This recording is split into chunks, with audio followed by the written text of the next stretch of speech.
দীপু দাসের মতো, দীপুচন্দ্র দাসের মতো একটা ছেলে, তার দোষ কি ছিল? তাকে বাংলাদেশের রাস্তার মাঝখানে ধরে পেটানো হলো, হাউমাউ করে কাচ্ছে ছেড়ে দিই, বলছে না আমি কিছু করিনি, আমি কারো নামে কিছু বলিনি, কোন ধর্মের নামে খারাপ কিছু বলিনি।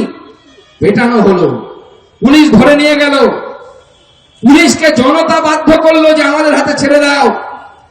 ভাবুন, সামনে উন্মত্ত হাজার হাজার জনতা, দীপুচন্দ্র দাস কাঁদছে, আমি কিছু করিনি, বেদম প্রহার, তারপরে গলায় দড়ি দিয়ে ঝুলিয়ে দিয়ে গাছে ঝুলিয়ে দেওয়া হলো, তারপর জীবন্ত আগুন দিয়ে দেওয়া হলো।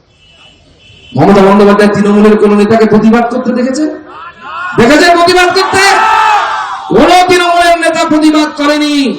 ভারতীয় জনতা পার্টি প্রতিবাদ করছে, সাধু সন্তরা নেমে প্রতিবাদ করছে, আর সেই সাধু সন্তদের উপরে লাঠিচার্জ করছে তৃণমূল কংগ্রেস।